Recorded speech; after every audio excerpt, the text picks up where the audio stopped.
तो फिर चैप्टर में चल रहा था एंथैल्पी, हम लोग लास्ट टॉपिक डिस्कस कर रहे थे बच्चा लोग, ठीक है ना। एंथैल्पी से रिलेटेड रिलेशन कर लिए थे डेल एच जी के बेसिस पे, डेल्टा एच डेल्टा यू का, और उसके बाद कुछ क्वेश्चन देखे थे, ठीक है। वो तो बस ऐसे क्वेश्चन थे। अब कुछ टाइप्स ऑफ एंथैल्पी देखते हैं, उनसे भी रिलेटेड क्वेश्चन बनते हैं। तो हेडिंग नोट करो, टाइप्स ऑफ एंथैल्पी।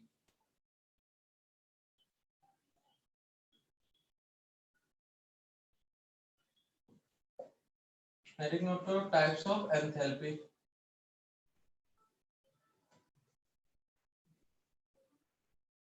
ज्यादा ऊपर हो गया। Types of enthalpy, heading note करो।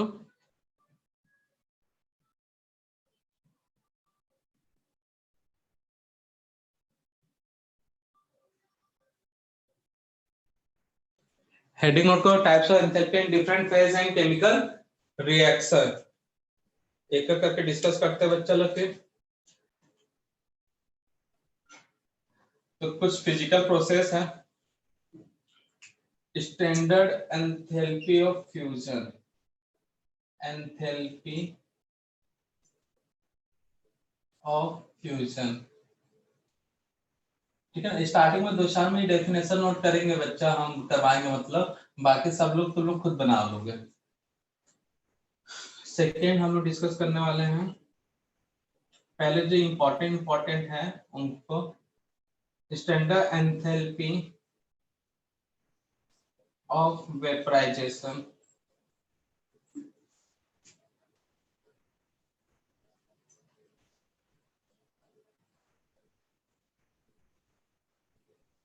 Vaporisation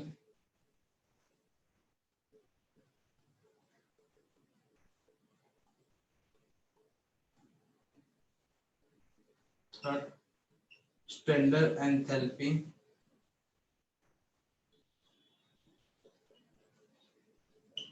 of sublimation. तो वेपराइजेशन में क्या होता है बच्चा, वेपराइजेशन में क्या होता है बताओ जल्दी प्रोसेस। सर वाटर वेपर हो जाता है। वाटर मतलब लिक्विड, किसमें चेंज होता है, गैस, मतलब वेपराइजेशन। क्लियर है। सब्लिमेशन में सॉलिड टू गैस, किसमें, डायरेक्टली गैस। गैस।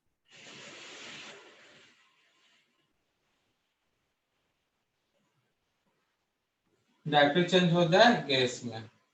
और तो फ्यूजन में क्या होता होगा बताओ।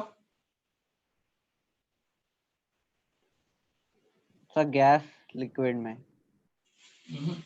सॉलिड लिक्विड में, सॉलिड चेंज इनटू लिक्विड में। चलो अब नेक्स्ट।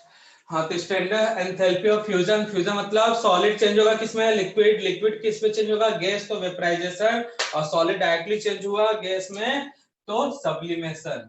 तो ये तरीक याद रखोगे, ठीक है बच्चा लोग। तो इसी से डेफिनेशन है, इसी से क्या बना इनका definition.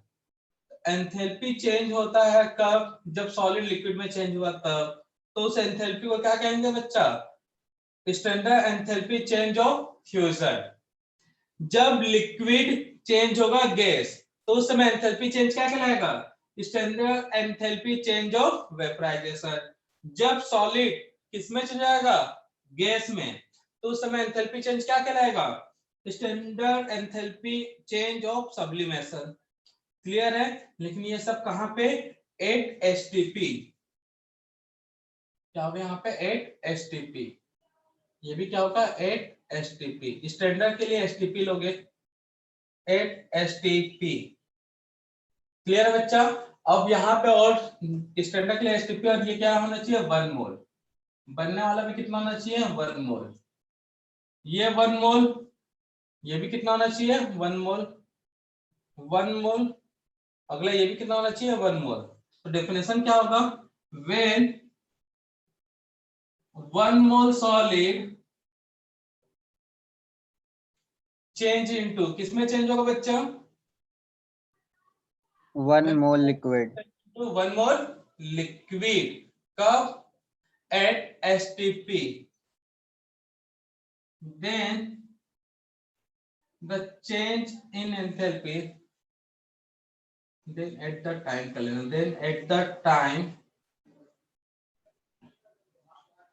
change in enthalpy.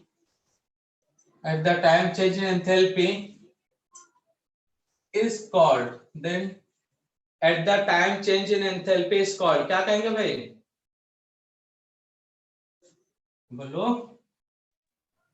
Standard enthalpy of fusion. Standard enthalpy change लिख लेना, ठीक है ना बच्चा लोग. Enthalpy change of fusion. बस हो गया भाई. सब में ये वर्ड चलेगा स्टैंडर्ड वाला. Standard change in standard enthalpy change of fusion. It is represented by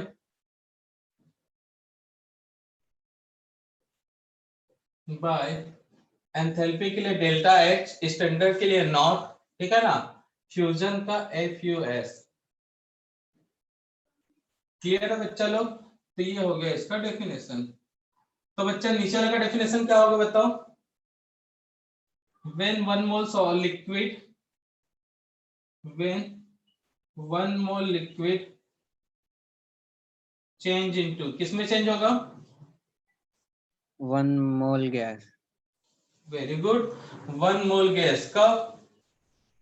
at STP. then at the time change in enthalpy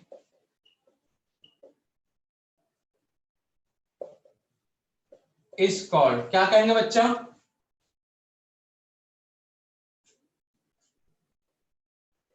कौन सा एंथैल्पी है? Standard enthalpy Enthalpy Of vaporization. Enthalpy change of vaporisation.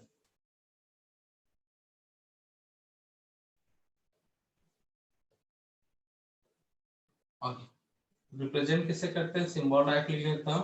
Enthalpy के लिए delta H, standard के लिए not, vaporisation का VAP. Clear है बच्चा? तो रिश्ता वही सोचना है के साथ नोट करना है भाई. थर्ड में क्या होगा फिर? सर वही होगा, बस सब्लिमेशन आ जाएगा. 1 mole solid change into 1 mole gas at STP, then at the time change in enthalpy is called standard enthalpy change of sublimation. Clear है भाई? तो जल्दी से छापो.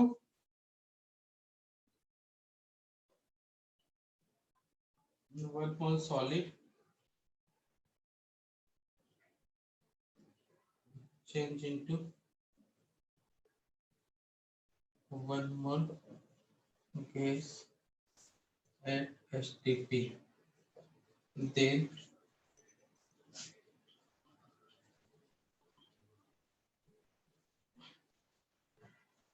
enthalpy is called standard enthalpy change of sublimation. तो इसका symbol क्या होगा बच्चा? डेल्टा एच नॉट, और सब्लिमेशन के लिए SUB. ठीक है, जल्दी से छापो. Relation between vaporisation, fusion and sublimation. अच्छा मैं इसका वैल्यू बोल दी, ये X है, ये Y है और ये Z है. तो तीनों में क्या रिलेशन होगा? सोचो तब तक. हम रिलेशन तो बताएंगे ही.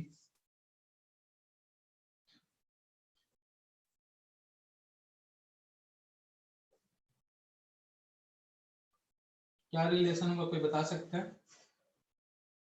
तो स्टेट में चेंजेस होंगे जब होते जाएंगे तो रिएक्शन. तो वो तो ठीक है, ये तीनों के वैल्यू में क्या रिलेशन होगा ये पूछ रहा हूँ मैं.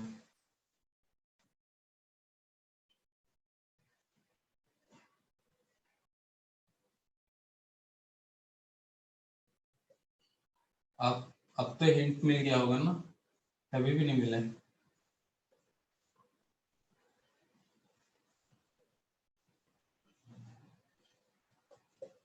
अब भी नहीं मिला है? हाँ मिल गया सर, मिल गया.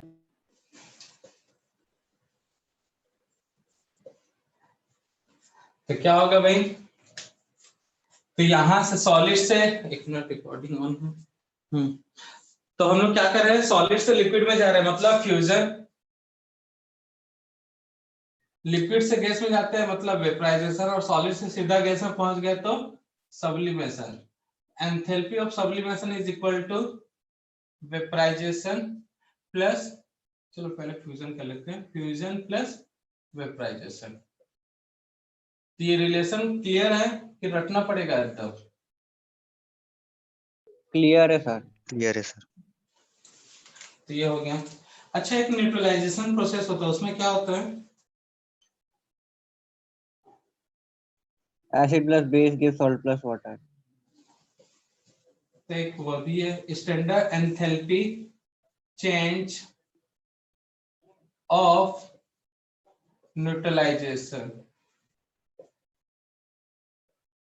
तो न्यूट्रलाइजेशन प्रोसेस में क्या होता है बच्चा, एसिड रिएक्ट करता है किससे, बेस के साथ, और क्या बनाता है भाई, salt plus water. Salt plus water.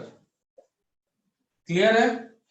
तो 1 मोल एसिड 1 मोल बेस आपस में जब भी रिएक्ट करेंगे तो कुछ अमाउंट में एनर्जी क्या होगा, रिलीज, उससे जो एंथैल्पी चेंज होगा वही एंथैल्पी क्या कहलाएगा, न्यूट्रलाइजेशन। क्लियर है भाई? when 1 mole acid react with 1 mole base, then at the time change in enthalpy is called standard enthalpy change of neutralization।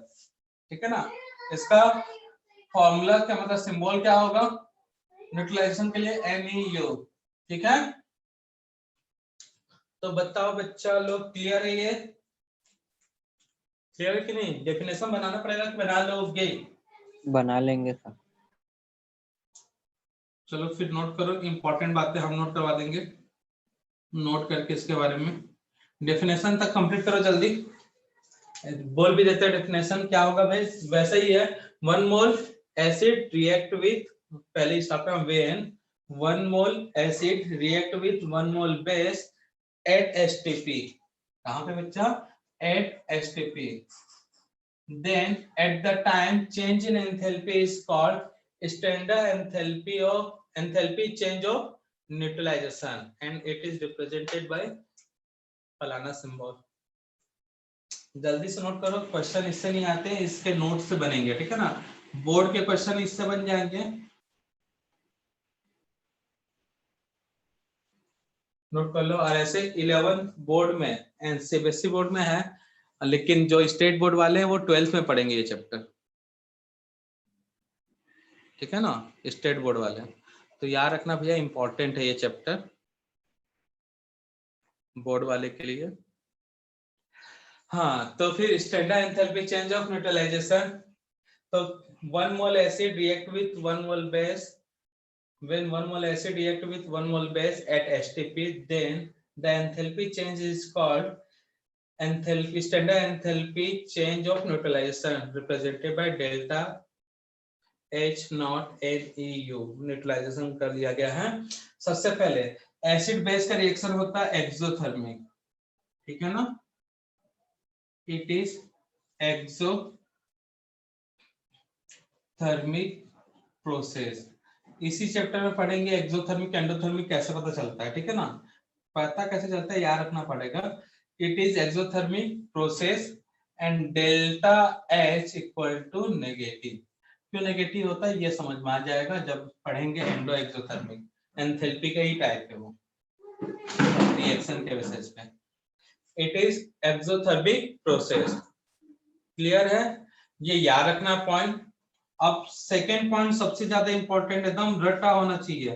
ठीक है ना, एक्सपेरिमेंटल डाटा है, एक्सपेरिमेंट से पता चला, तो इसलिए आपको एक्सपेरिमेंट करने का दिया नहीं जाएगा, तो याद रखना पड़ेगा data. when 1 mole strong acid, ऐसे मतलब strong acid react with 1 mole, एक minute, when strong acid, strong base करते हैं बस, strong acid react with strong base and form 1 mole water, then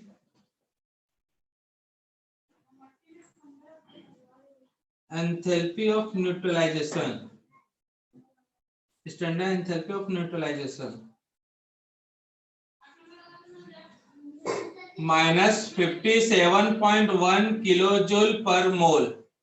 Enthalpy of neutralization minus 57.1 kilojoule per mole minus 13.7 kilo calorie पर मोल। ये data रटा होना चाहिए। Enthalpy of neutralisation कितना है? 57.1 किलो जूल पर मोल। नोट करो। स्ट्रॉन्ग एसिड और स्ट्रॉन्ग बेस, स्ट्रॉन्ग एसिड होना चाहिए, स्ट्रॉन्ग बेस होना चाहिए। वाटर कितना बनना चाहिए? 1 मोल। तब अगर वाटर 2 मोल बनेगा तो ये डबल हो जाएगा, 3 मोल बनेगा तो ट्रिपल हो जाएगा, 4 मोल बनेगा तो 4 टाइम्स हो जाएगा। तो यहाँ पे लिमिटिंग रिएजेंट कॉन्सेप्ट यूज हो सकता है, क्या यूज होता भी है, और उसके क्वेश्चन प्रीवियस एग्जाम में आ भी चुके हैं, आपके नीट पे भी और जेडब्ल्यू में भी। तो तनिक इंपॉर्टेंट है एंथैल्पी ऑफ न्यूट्रलाइजेशन, और अभी करेंगे भी कुछ प्रीवियस एग्जाम वाले क्वेश्चन उस टाइप के। Sir weak acid weak base करे तो नहीं होगा? नहीं, वीक एसिड वीक बेस होगा ना तो इससे कम आएगा, वो भी नोट करवाएंगे ना अभी। वीक एसिड और वीक बेस का जो होगा कॉम्बिनेशन, उससे वाटर जो भी बने, अगर 1 मोल वाटर बनता है तो हमेशा इससे कम होगा। ठीक है? यस। तो देखो वहां पे बोर्ड पे लिखा हुआ कुछ कॉम्बिनेशन दिया हुआ है भाई आयंस का। Na plus K plus Rb plus silicium plus magnesium 2 plus strontium 2 plus calcium barium. इनके कॉम्बिनेशन में OH मिला दोगे तो क्या बनेगा? NOH, KOH, RbOH, इस तरह का। तो ये सब कौन सा है हमने बच्चा? Strong base Sb। इनके कॉम्बिनेशन से जो एसिड बनेगा strong acid.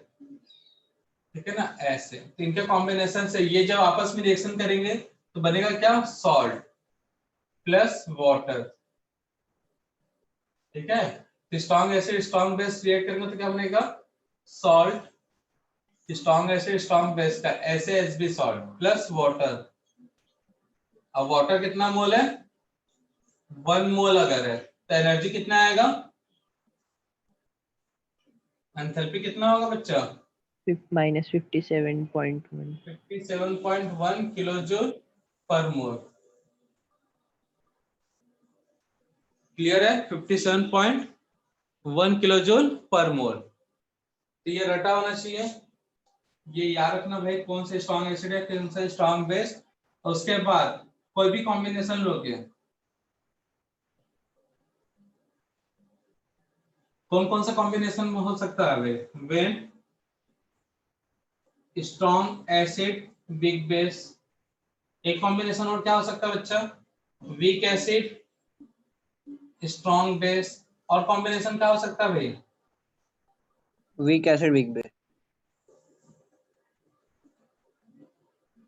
weak acid weak base।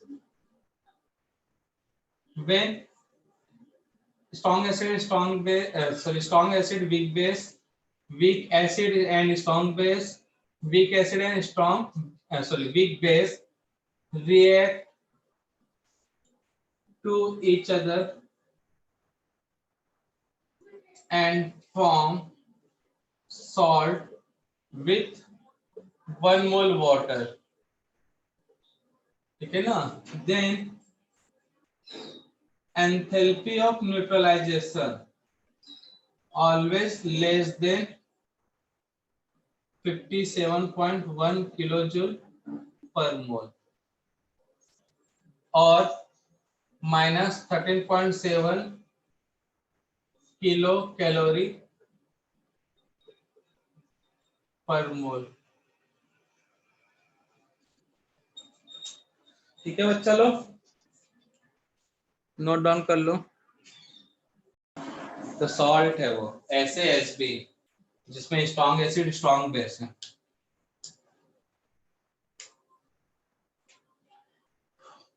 तो ये हो गया भैया, नोट करो, अब क्वेश्चन करते हैं।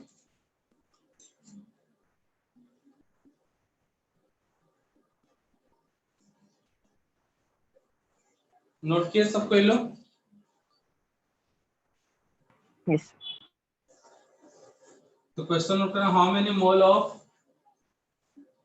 सॉरी हाउ मेनी मोल बोलते हैं, how many amount of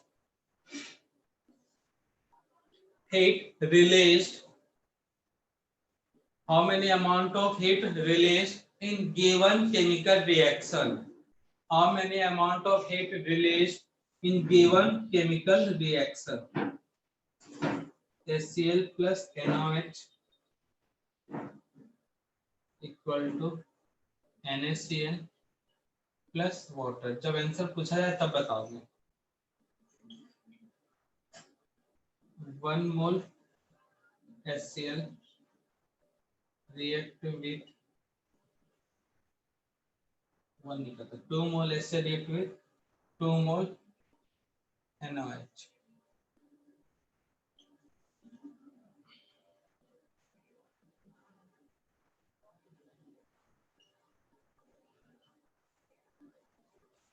Start। 2 mole NaOH react with 1 mole C।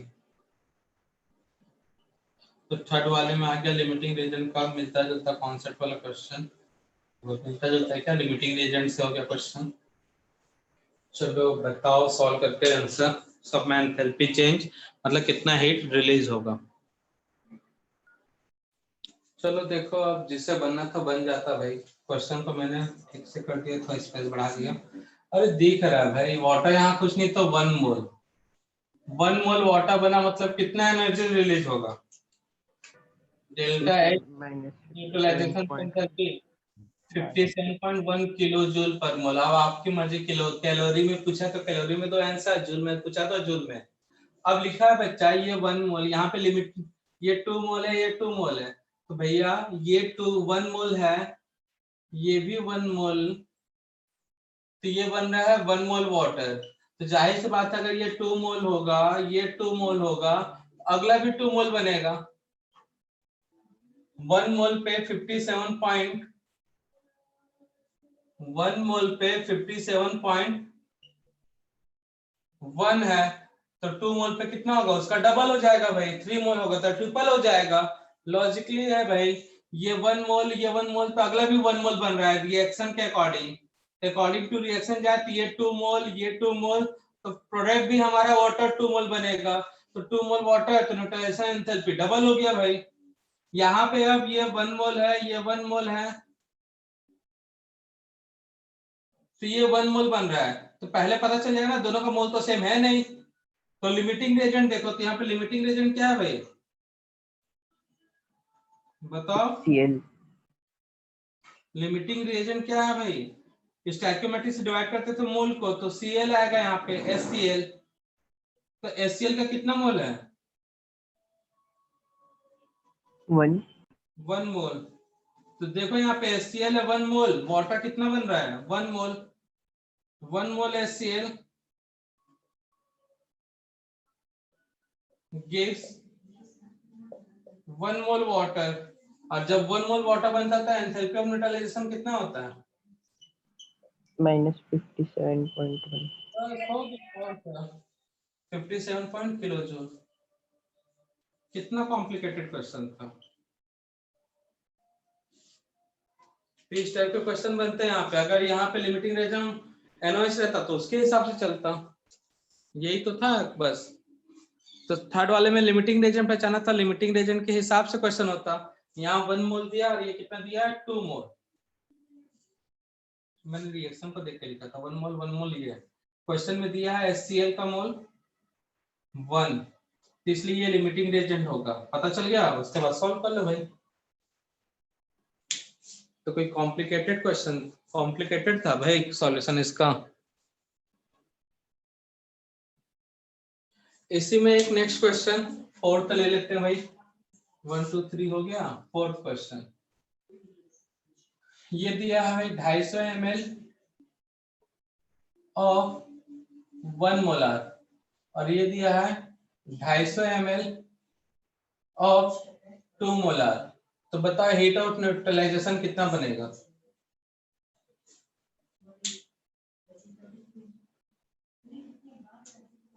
लिख लेते हैं ऐसे। When 250 ml of 1 molar HCl react with 250 ml of कितना बच्चा 2 मोलार बोला था ना NaOH। बताओ क्या आएगा आंसर? पहले दोनों का मोल निकाल लो। कैसे मोल निकलेगा? मोलैरिटी और वॉल्यूम से। मोलैरिटी और वॉल्यूम दिया तो मोल कैसे फाइंड आउट करोगे?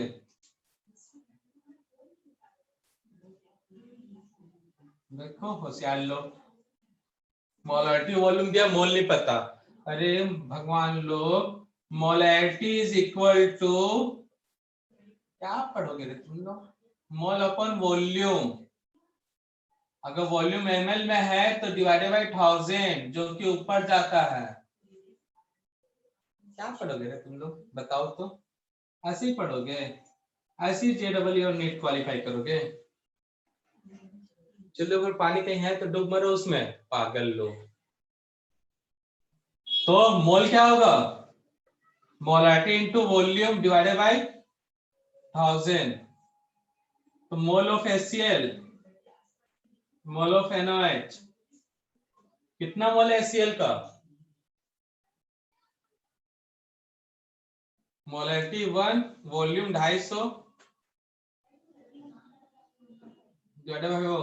Divided by 4। यहाँ पे मोलैरिटी 2, वॉल्यूम 250 और 1000। तो ये 1/4 यहाँ से जगह 0.25 और ये आएगा 0.50। तो लिमिटिंग रीजन कौन सा होगा? HCl। HCl, very good. चलो कम से कम इतना तो आता कहीं को। तो भैया HCl कितना मोल है? अकॉर्डिंग टू रिएक्शन, अब देखो यहाँ पे दिख नहीं रहा होगा, HCl 1 मोल है सर, तो वाटर भी 1 मोल बन रहा है, वो भी नहीं दिखता कहीं लोग को। 1 मोल HCl gives 1 मोल वाटर, तो 0.25 है मोल HCl gives 0.25 mole of water. तो एनर्जी ऑफ न्यूट्रलाइजेशन कितना होगा? 0.25 इंटू 57.1 किलो जूल। इस समय था